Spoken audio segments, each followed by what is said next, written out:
Kingston, man. Thanks for coming on the show. Always a pleasure, Neal. Yeah, so we William Beans alum. So what's special about William Beans? That's where we grew up at. I ask myself that all the time, and I couldn't put my finger on it. I just know that's where we spent all our time. I still remember coming home from school, and you drop your books off, and you ran back out, and the gym didn't open at 3. And we used to be sitting out front at 2:45, hoping they pulled up a little earlier than 3 to let us in, so we ain't had to stand outside. Absolutely. So, and those were the days when the community center had games, had everything you want to do. It wasn't just basketball. We did everything there. So I just remember those days. We went outside. We played football. We played basketball. Played dodgeball. What's the little pool games we used to play and all. So I just remember all of that, and that was the old real community center where we just, what I'm saying. So anybody was in the neighborhood, you knew everybody knew everybody. So you could be 20, but you was gonna know the 9-year-olds, and that to me is, we don't get that no more. It don't exist no more. So, as far as all your mentors and guys that groomed you and told you right from wrong, so those were some good times. Absolutely. So you mentioned a lot of different sports, but we're here talking about basketball. When did you find out that you loved the game of basketball? Win Beans. I mean, we played everything, and all the sports. I was a better football player than I was a basketball player. But we spent our life in the gym. So you spend your life in the gym, and what was interesting is that at William Beans, we didn't ask the coach, we was expected to coach. Once you reached a certain age, Day and Cricket and Daryl, all them, like, well, that's your team. You gotta coach them. Like, what you mean? I ain't asked you for that. No, that's what you gonna do. You know what I'm saying? Right. You wanna keep coming up here, then that's your team. So it was almost like, and we think about it, we can go on the list of people that's coaching that came out of William Beans, and those were the reasons, cause, on down from, remember they used to run the 40 and older leagues in there, and if they were short, we had to play, or we had to work the scoreboard, or we had to do whatever. So when did I know? I don't think we had a choice. So which one of those out of the OGs you just mentioned, who had the most influence on you? Because, like, for me coming up, you, Day, Daryl, man, Boogie, Day, who else? Joe, Russell. Mr. Palmer. You know what I mean? Like you said, y'all pushed us in that direction. So who was your OG? I probably would lean towards, I was more enamored with Cricket. You know what I'm saying? Just because the way he played. I probably spent more time with Day. I think all of us spent a little more time with Day. But I would say Cricket probably had the most influence on me because he had the swag, you know what I'm saying? So so he had the swag, you wanted to imitate, you know what I'm saying? So that was that. And then as we got older, I think we spent more time with Daryl. Still spend time with Daryl. Right, you know what I'm saying? But they all gave you a little something different. So I think I would be wrong to say that any one of them had a bigger influence. I think, like you said, I probably gravitated towards Cricket more, but all of them, it poured into us. So what high school did you go to? Went to Fordsville High School. Went there with the anticipation of playing sports. and I never was eligible. It was a different era, man, different day, man. So eligibility, man, that 2.0 was hard, Slim. All you gotta do is go to class, man. Just open one of these. It was other things. It was other distractions, man. It was other distractions. Gotcha. So after high school, you start a business. You're getting into real estate. Walk us through that right now with your business. Just found something that I was passionate about. Don't know how that became, but I decided to go to school for it off the whim. And the first couple days I was in there, I knew I was going to do it. And I knew I was going to be successful in it. It had enough moving parts that I could associate with, helping people, lucrative. It challenged you. You had to learn. So all those things were things that I knew that I was going to be a part of. Gotcha. So do you think real estate helps you to be a great recruiter as well? Because you're known for one of the top guys as far as recruiting, and it's kind of the same thing. You know what? I would say yeah. And I would say yeah because one of the things that I use to recruit is I use education. So it's the same thing I use in real estate. So I always feel like you don't have to tell anybody what to do. You just educate them, and they'll generally make the right choice with the right education. So whether I'm recruiting somebody, whether we're talking to them about schools, I'm not gonna tell you what to do, but I'm gonna just give you all the education that I have. And if you're smart enough, Right. you know what I mean, you'll be able to make a sound decision based on the knowledge that was provided. So yeah, I would say I kind of do them the same way. Gotcha. So how do you have a balance? You married, you got your son, he's hooping, you're dominant in the AAU market. How do you balance all of it? With a great supportive wife who allows me the time to do it. So just as far back as I can remember, like on the weekends, I wake up, I don't know who in the basement. You know what I'm saying? I don't know what kids are there. I don't know who's there. And that's something my wife always knew I was passionate with that. So as we met, that was something that I was already there. So, of course, they let you know they need their time, but she supports that, and she sees the passion that I have in it, and Nice. that makes it work. Okay, so what attracted you to the AAU market?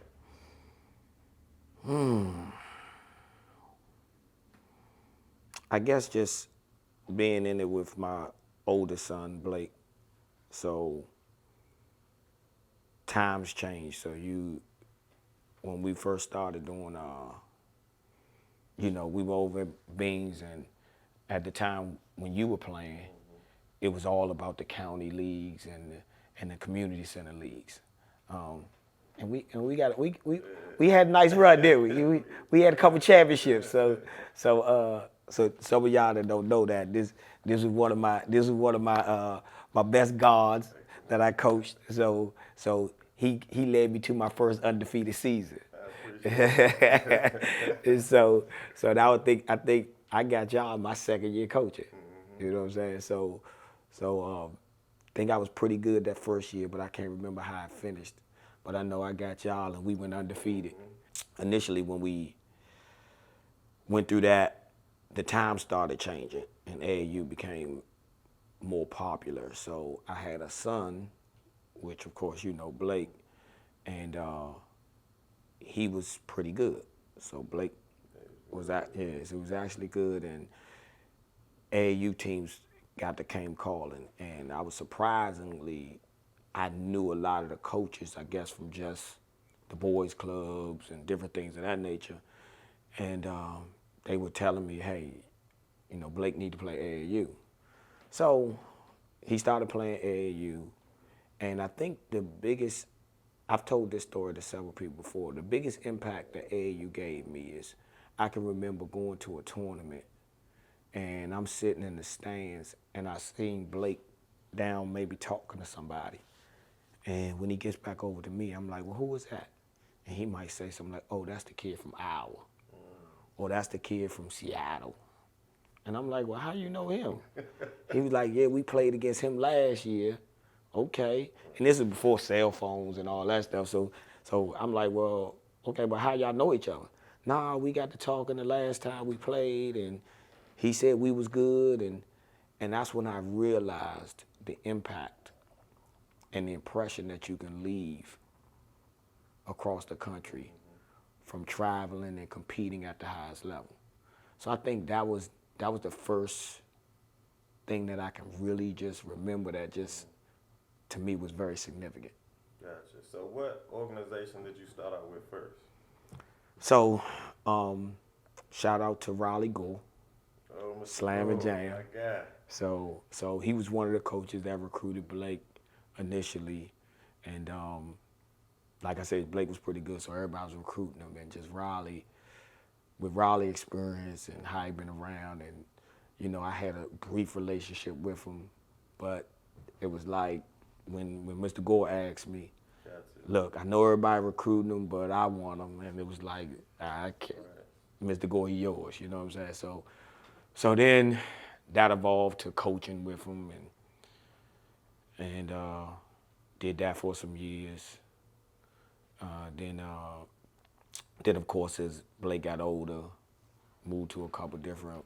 I mean, he was playing with the Capital players, and I didn't even want to coach, and they made me start coaching there. And then once he was gone, once he was about to go to high school, I started. Well, I think 7th, 8th grade is when I started coaching with Terry McPherson in the Metro Sixers. And I just did that because I just enjoyed it. And I went down, and I think my own challenge was that I had done it, but I didn't think people were teaching the young kids good enough. And so when Terry had his organization, I had told him I wanted to do a young team. I wanted to do some 8 and 9-year-olds, you know what I'm saying? And it was like a challenge to myself. And went down there and started coaching them, and I put together 2 pretty good teams, and me and Artie Bryant. So we put together 2 teams. So I had the 9s, and he had the 8s, and we sat on each other's bench. So he was my assistant on the 9s, I was his assistant on the 8s. Gotcha. And we had some real rosters too. Yeah. Like so, my star point guard at the time was Melo Trimble. At 9 years old, we had Marcus Derrickson, Bucket. Darian Bryant, Cam Gregory, Brandon Green. Who else was on that team? Marlon Beck, Lil Jeff Doughton. On those 2 teams, we probably had about 9 to 10 Division I players.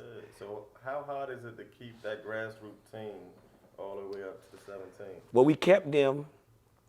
We kept both those teams until I want to say we let them go at like 12s or something like that. It was like we had them 8, 9, 9, 10, 10, 11, 12. Yeah, we let them go like 12s. And that's how around that time, when they was about 12, Keith Stevens started calling me. He had got thrust into a new situation. Keith used to always train, and he was asked to start an organization. And Steve Francis had gave him $15,000 in a Reebok deal. And so started a new organization, and then he had called me. I didn't go the first year, and then I went the second year, and we would call Triple Threat, and we just put that together, and that was my introduction to high school AAU basketball, because prior to that, I had never dealt with the high school. And I want to say my second year, or was that second year?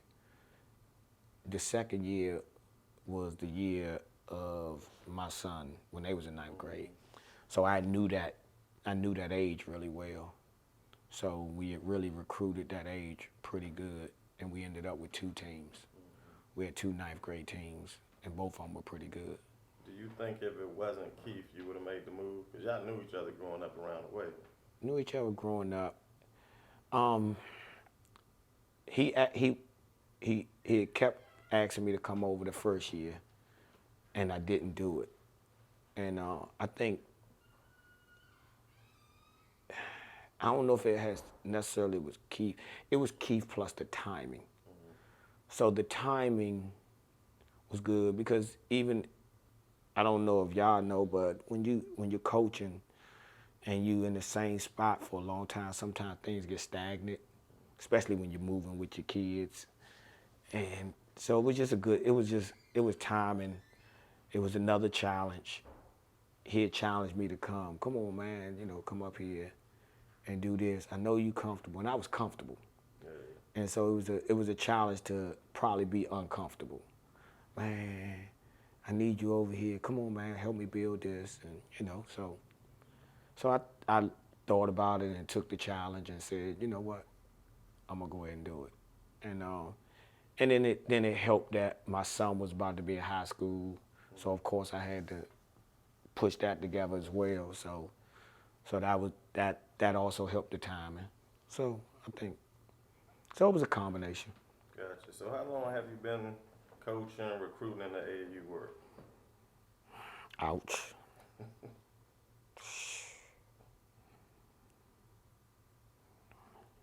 Almost 20 years. Exactly. No, a little longer than that, really. So what keep you going? What keep you motivated? You talked about stagnant. Why do you keep doing it? When you don't try to toot your own horn, but when you get little things that come back where somebody shows you or tells you the impact that you had, then you reflect on it and you go, wow, like I didn't even know I had that big of an impact. And then you ask yourself, can you stop this? If you stop it, who's gonna do it? And and if you know that you're doing something that is needed or appreciated, you ask yourself, if you stop, will somebody else pick that up and do it? And without you knowing that somebody else will do it, you just keep going. 25 years down the road. Yeah, yeah. All right, so now you're with New World. So what's your expectations for New World? It was a new challenge. Of course, I was sitting still and I was moving from spot to wherever. I didn't know if I was going to do anything, same difference. And then you get an overwhelming number of calls that kind of make you go, God, dog, like I thought I was going to sit back and chill, and then you get a lot of calls. And the calls that surprise you are the ones that's unexpected. A parent that you didn't think that you had that much interaction with, or a kid that says that you might have not even been his coach, but they call you and say, well, dang, I didn't know you wasn't doing this, or why you, man, I need you to help me, and then it just surprises you, and it gives you a different, it almost obligates you, because you like, dang, like I ain't know I was going to affect this many people. Really? And then, so you thrust back into it, and what ended up happening, my man Dump, when I was sitting still, he was like, nah, we can't sit still. So he had started talking to Taj, and me and Taj had already had a relationship, but he kept pushing us to the table, and like, man, y'all need to meet. We already met. What you talking about? Nah, we gonna sit down. And then you start sitting down and you going over different stuff and you talk about everything you want to accomplish and start like-minded things start happening and there you go. Next thing you know, you right back in the mix. Yeah. Right back in the mix. So what's good with New World? What can we expect? I know you got a lot of ideas, man. I mean, I'm working on a few things. I'm working on a few things. I can't talk about it. I can't talk about it. But I mean, we're excited though. You know, with my first year being here last year, I don't think we had enough time to really impact our 17s, but we were able to focus on our 16s. And as you know, they were like probably the best 16s in the area.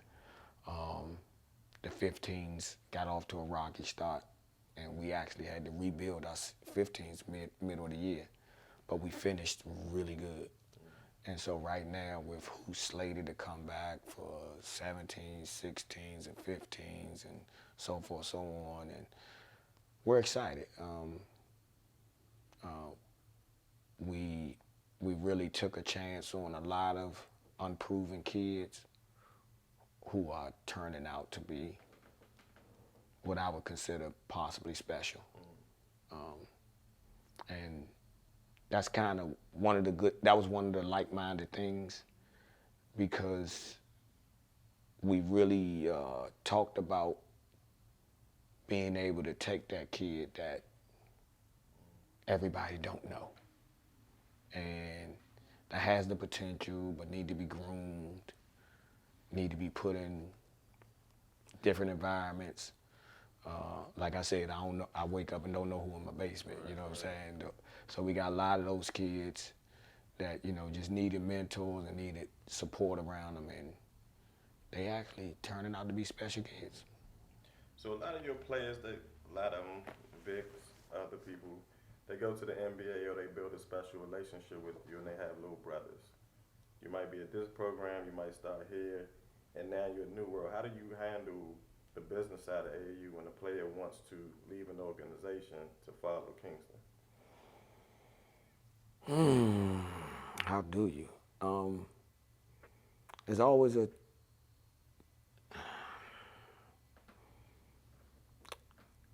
I always tell, so as we talk to the parents, we educate the parents, the biggest thing is that on down from schools to AAU to college choices, whatever it is, we always say really just educate yourself.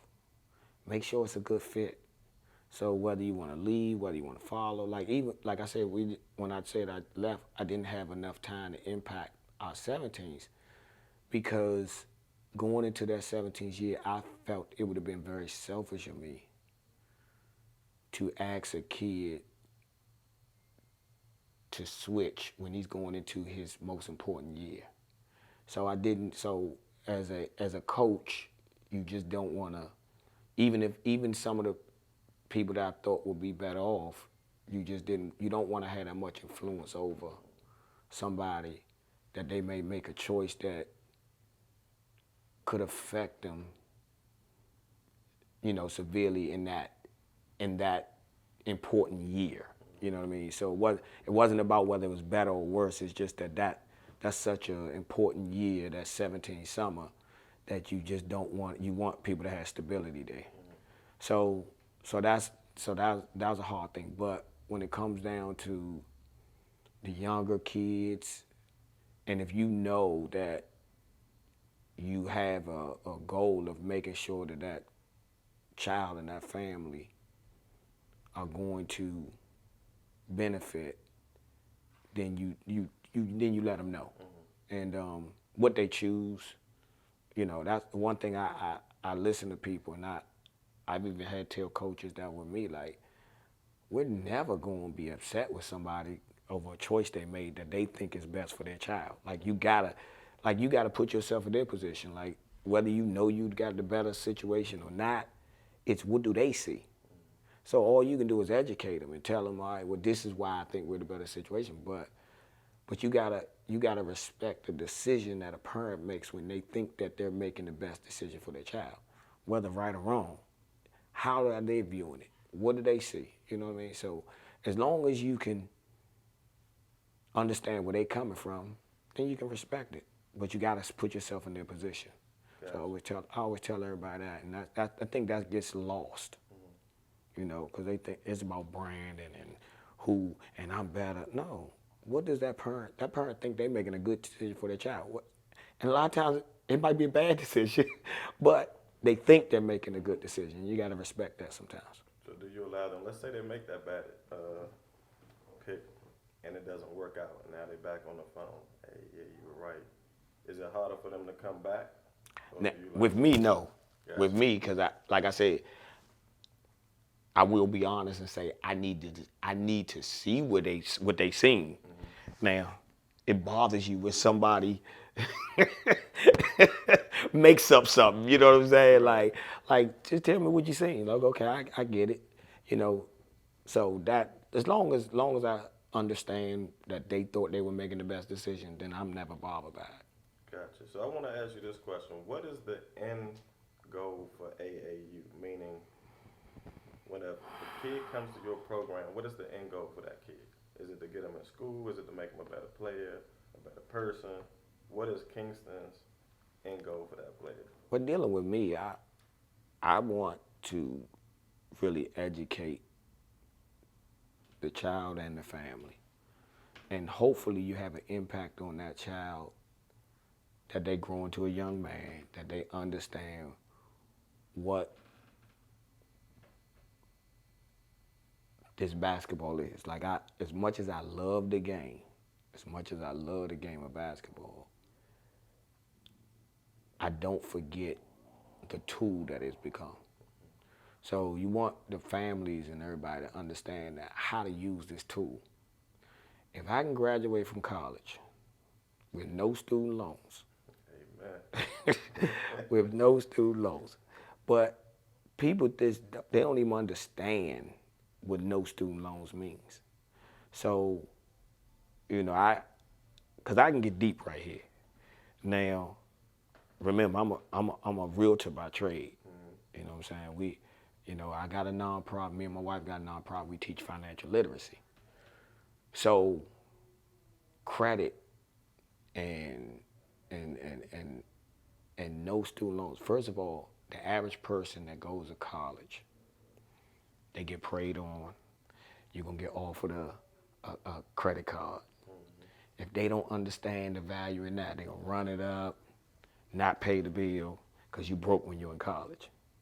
One thing about going to school on a sports scholarship, you're probably not gonna be broke. You see what I mean? So they don't understand that little difference. When you go to school on a sports scholarship, people don't understand that you almost gotta wanna fail to not graduate, because they got you there on scholarship. So they got every support system there. You got study hall, you got student managers, you got tutors, you got everything there to help you get your degree. So you're different than a regular student. So the power in going to school on a sports scholarship is, I couldn't even begin to tell you the difference, you know what I mean, other than what I just said.